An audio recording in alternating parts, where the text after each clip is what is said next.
Astăzi, data de 7 decembrie 20, eu încep nouă stagiune de anul ăsta de schi, de schiat. Și am văzut că la munte ani stare. Vreau să mă duc să văd. Chiar dacă nu prea acum las circulația să miște. Și cu motiv de lucru. Îi căutau o pistă poate undeva. Pistele acum nu sunt deschise, dar se poate deschia de făcut freeride. Unde e suit cu piele și alpin. Și m-am uitat ieri cam câteva piste unde aș putea eu schia.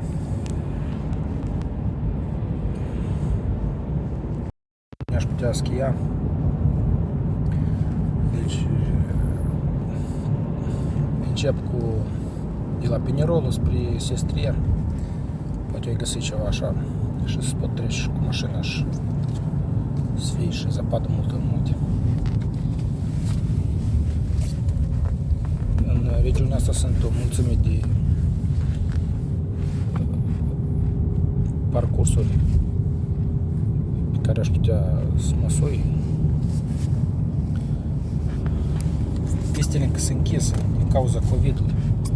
Cred că undeva pe 15 ianuarie se deschidă. Când ajung la Pinerolo mai fac un video și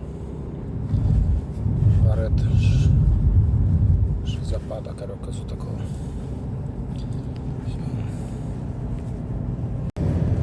Acum țin drumul spre Pinerolo de la Torino. Mă aflu pe autostradă.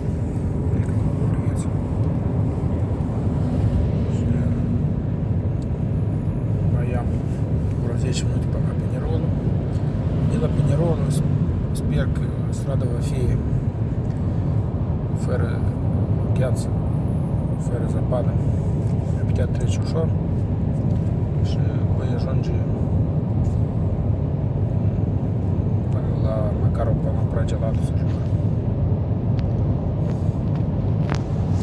Cam mai puțin ceață, dar nu-i tare strașnic, să nu fie gheață.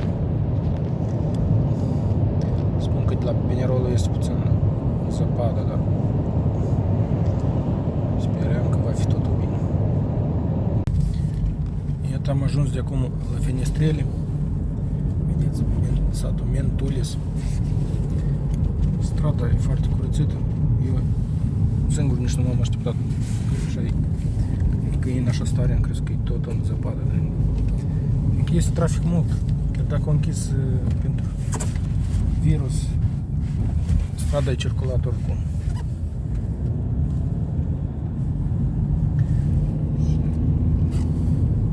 E curățită bine, soare partea asta. Ceata tot s-a dus spre Torino, s-a așezat. Și e o zi foarte bună, prielnic pentru schiat. Uitați-vă cât zăpadă, de-abia acum în decembrie. Anul ăsta s-a început un sezon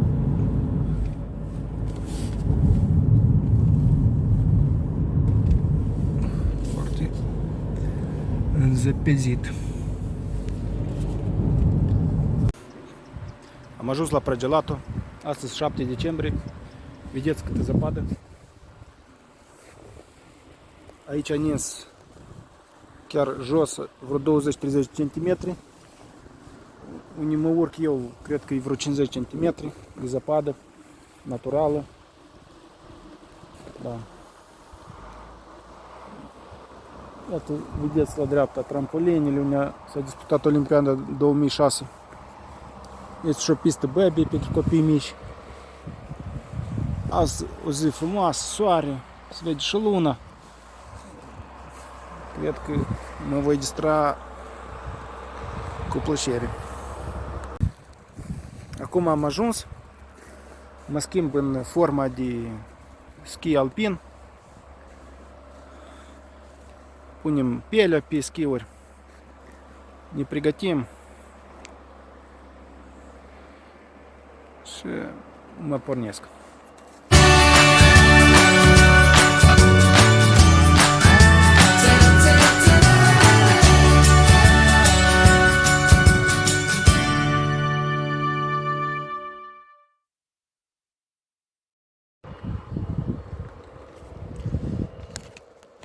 Acum ne îmbrăcăm cu hainele pentru schiuri.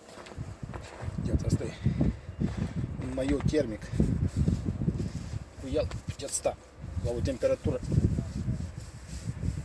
minus.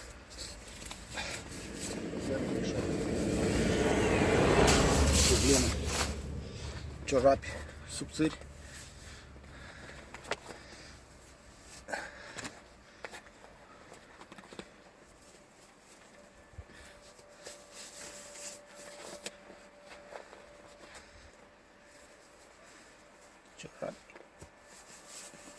Și apoi îmbrăcăm pantaloni.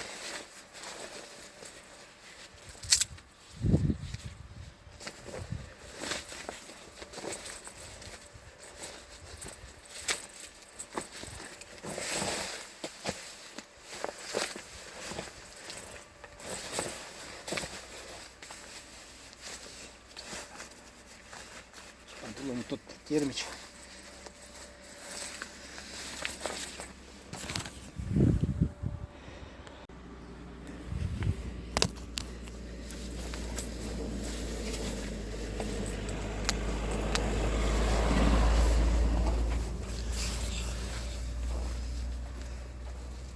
O coftă.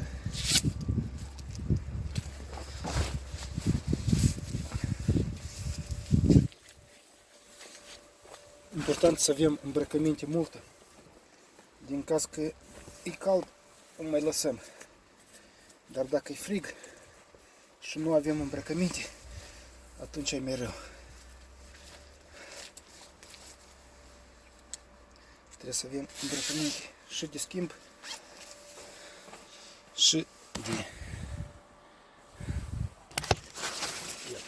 și scurtă. În caz când va fi cald, scurtă spate de lăsat.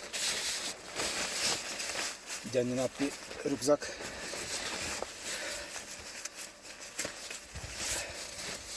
Iată așa.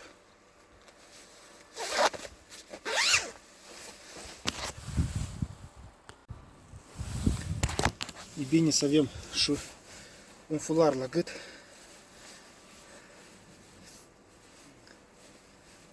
Iată așa.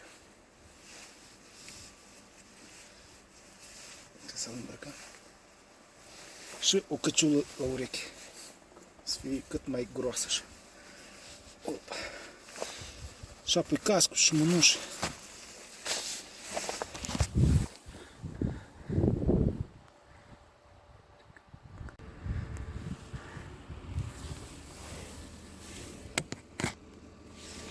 Iată, am luat un maiou, ciorapi și fularul de schimb. Dacă asut să snurăcesc lopata. Lopata o băgăm mai aici undeva.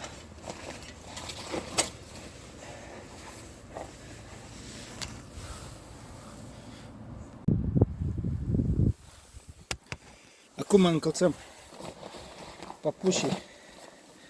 Papucii trebuie să fie pentru schi alpin, special, ca să putem să fie ușor în primul rând și dureți cât mai mare,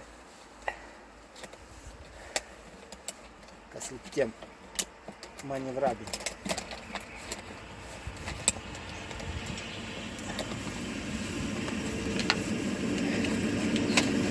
Încălțăm papucii.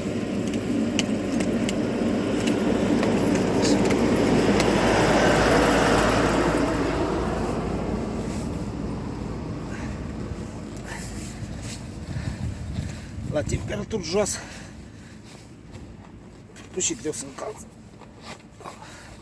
Trebuie puțin de încălzit. După și scalți, ei se lărgesc. Iată, vedeți. Se lărgesc și se încalță mai bine.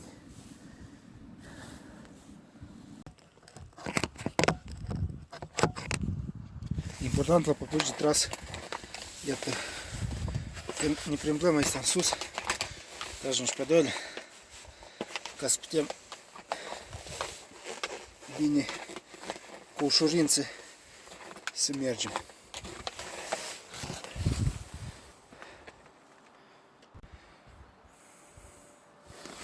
Acum eu voi îmbrăca pielele pe schiuri. Iată. Aici este o sperie.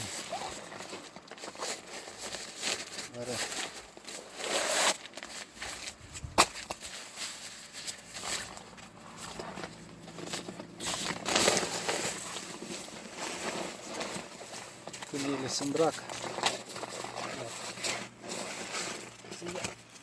să ia sperie. Uitați. Și un mers natural, el e foarte lipitor. Trebuie să nu fie nici o părticică de gheață.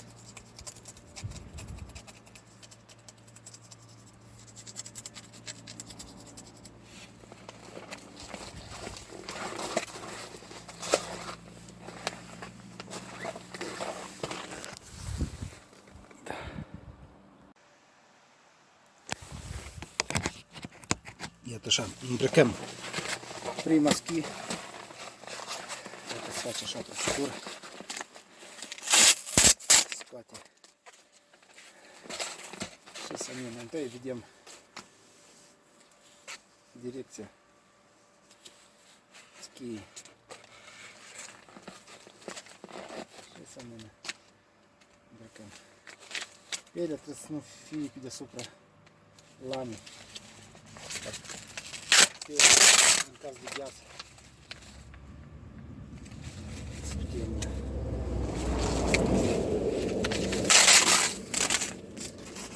Așa.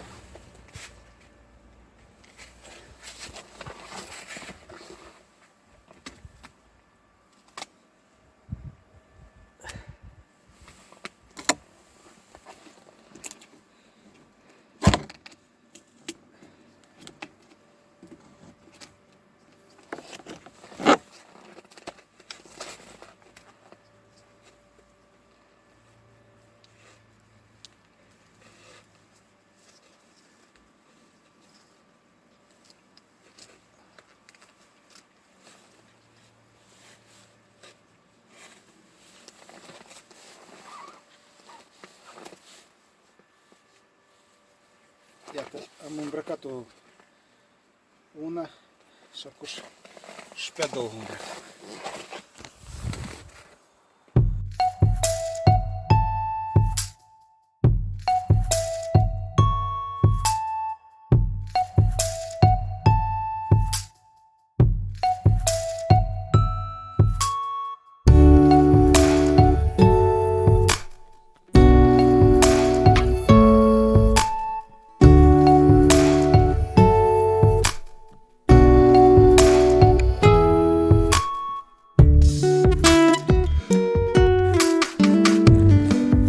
Gata, urmesc.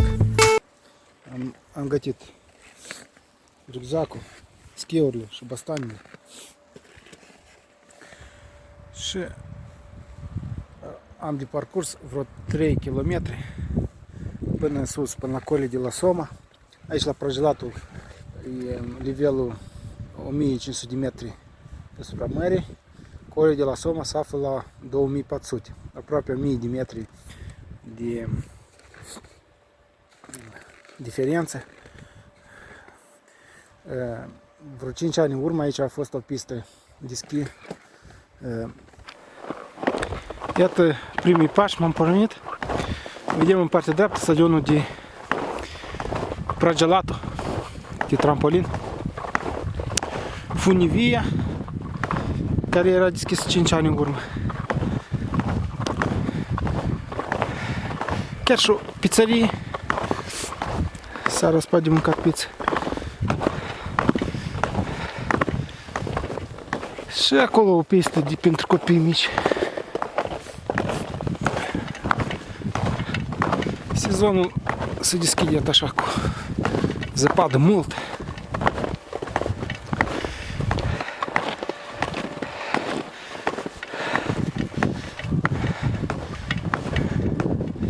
Iată, uitați-vă. Sunt două funivii. Una pentru a ajunge la trampoline și alta era pe pistă.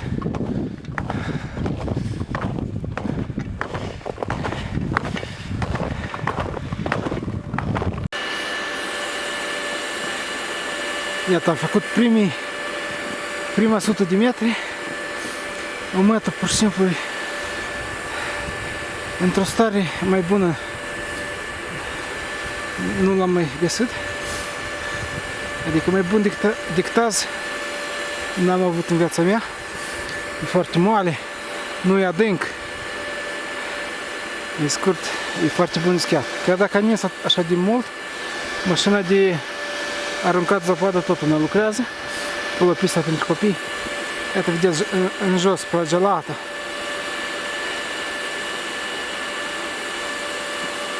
Se vede plagelată. Uitați ce soare astăzi. Iată, noi ne vom urca pe pista roșie, ex-pista roșie, Col de la Soma.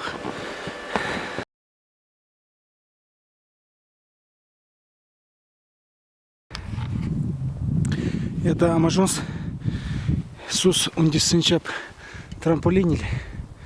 Dacă vedeți acolo, au rămas încă de la Olimpiadă. Inelele, 5 inele și trampolinul.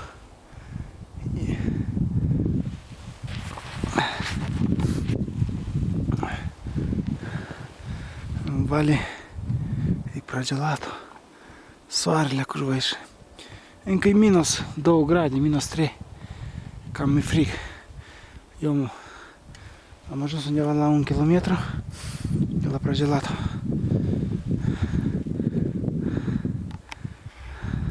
Chiar dacă e frig, eu simt o căldură, mai ales în spinare. Puțină pauză mă încurc.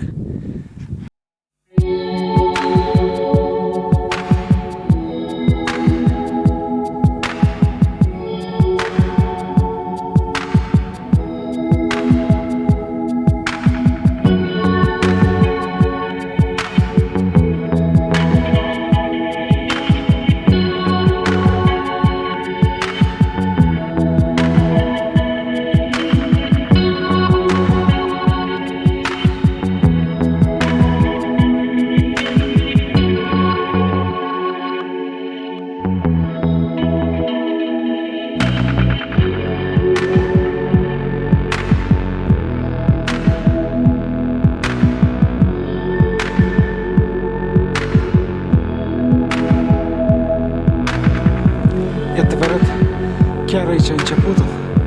Te vedeți scările unde atleții se ridică și apoi se dau drumul la vale, unde se pregătesc pentru salt. Iată aici pista freeride acum. Înainte era pista roșii de la Pragelatov până acolo de la Soma. Și iată vedem satul jos, localitate. Vine satul Roșel, turistic. Iată, vedeți, pur și simplu ziua azi e minunată pentru schiuri. Deja sunt urme, au mai schiat cineva, nu prea multe, dar nu sunt primul, păcate.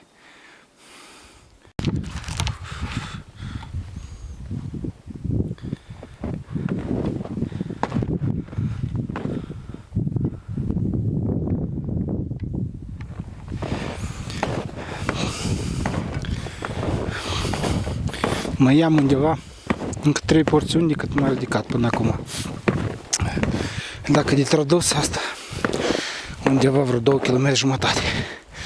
Când ajung sus la col de la Soma, este o pistă albastră care se coboară la fostă pistă de Patemuș, la pista de fondă. Anul trecut am vrut să o urc, dar nu prea am reușit, că era o mată foarte adânc. Dacă nu o mată adâncă, e greu de mers.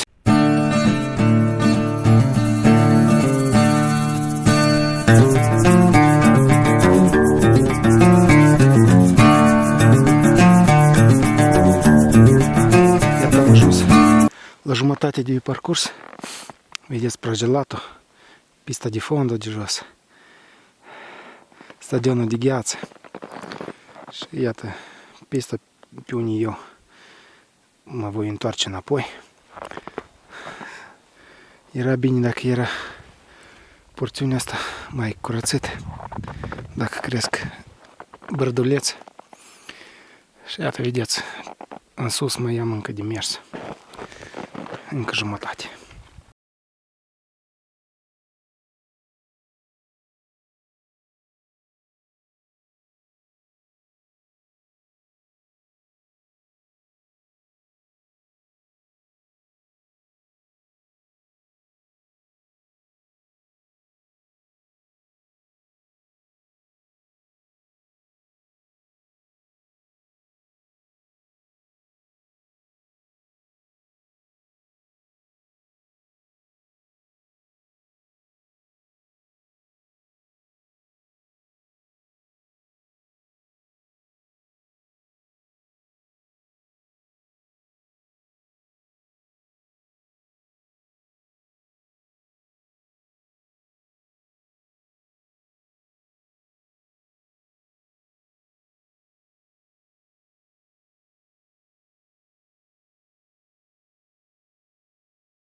Iată, se vede în urmă, am mai făcut vreo 200 de metri.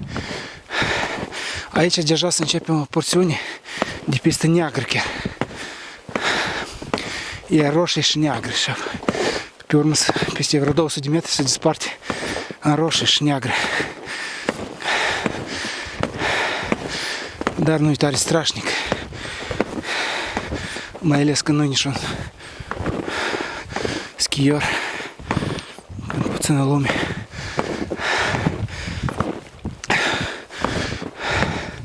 Acum zăpada ei este, dar nu e adâncă, e ușor de ridicat. Și încă sunt urme deja făcute. Cred că astăzi voi ajunge până sus.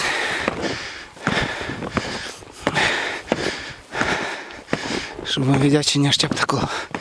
Ce frumusețe peisajuri ne așteaptă. Acum trecem de sub la funivie.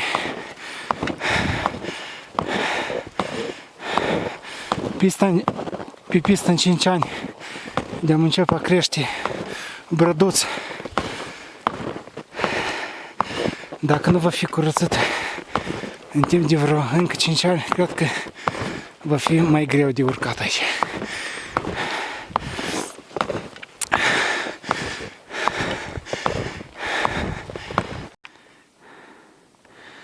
Iată, am ajuns deja unde încrucișau pistele neagră cu roșii.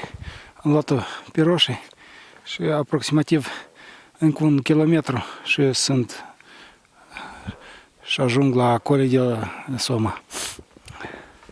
Deja am parcurs undeva 2 km și 700 de metri. Vedeți peisajul. Iată, am ajuns aici un parcurs tare abrupt și trebuie să facem așa o procedură. Schimbăm din colc în schi la schiuri. În așa fel că să putem întoarce la curbe schiul. Iată așa. Acum s-a făcut și volc, s-a transformat în și volc și în schi. Iată. Iată așa.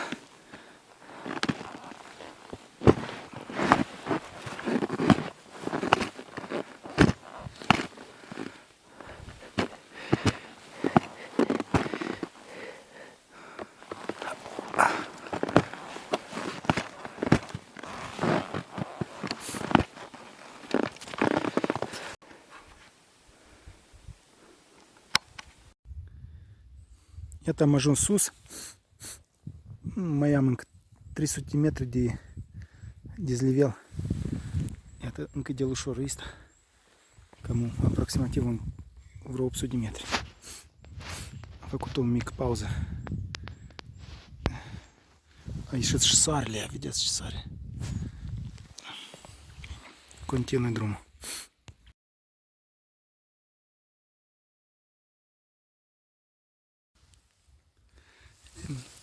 Iată, vedeți, am ajuns aproape sus. Nu ne-am să vede antena.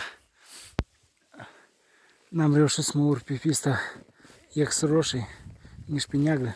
Am luat-o prin pădure, am înconjurat mai ușor. Iată, vedeți, în partea se vede sestrierul, munții, pragelatul jos. Încă puțin și am ajuns la locul, ajung la locul care am planificat să ajung.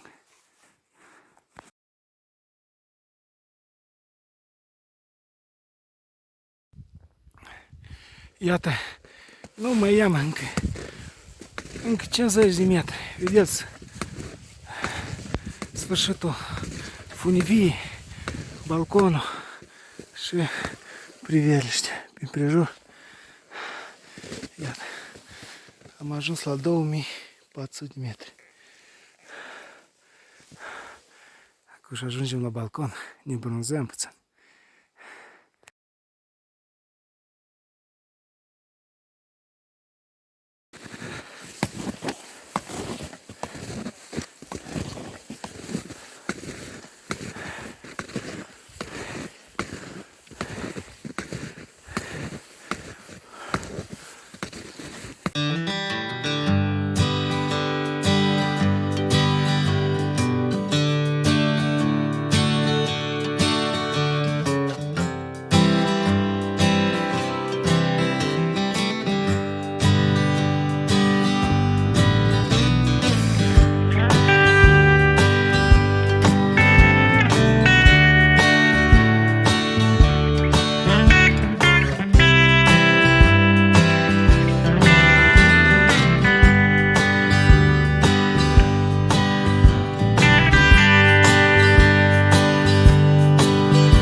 Iată col de la Soma înainte. Vedeți, încă vreo 100 de metri. Nu ne mai ridicăm până la dânsul. Principal că am ajuns lângă și o vedem. Și iată funivia, antenele.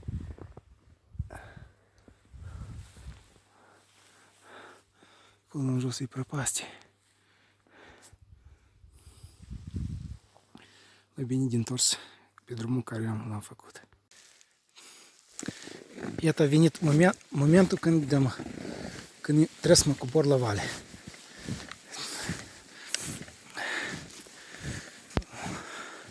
La vale nu-i tare mult, 3 km undeva.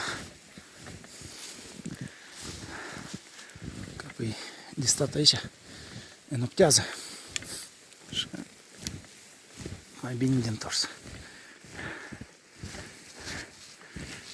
Frig, noaptea, minus 10. Acum sunt, dacă minus 2-3 grade la soare.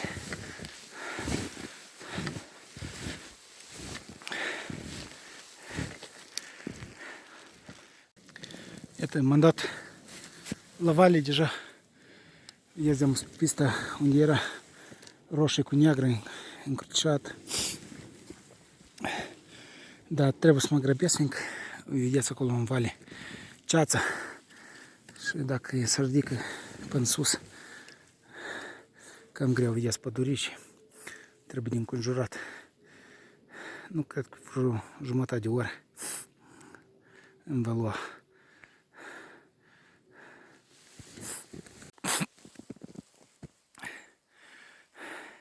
Am mai schiat vreo 500 de metri.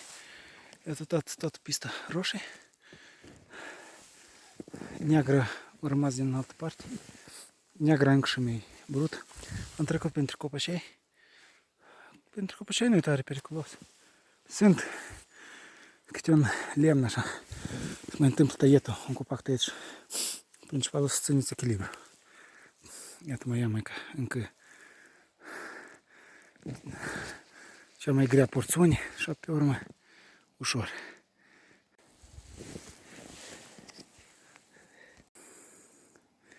Iată am ajuns la un loc unde aproximativ vreo 70 de grade e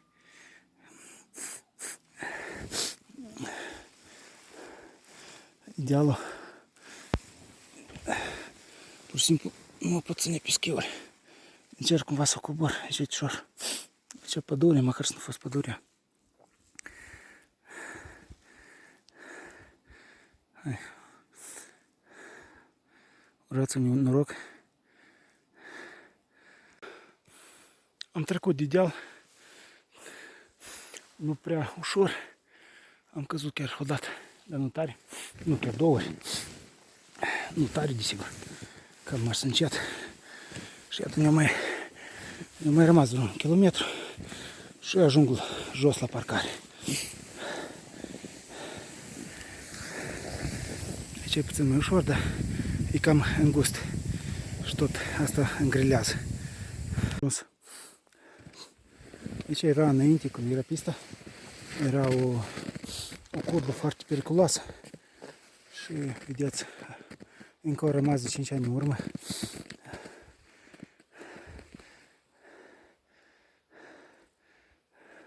Gărdulețul care în caz un schior nu reușește să intre în curbă, se oprește de gard.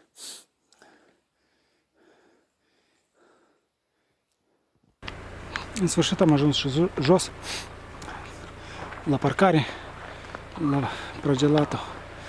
Iată schiurile.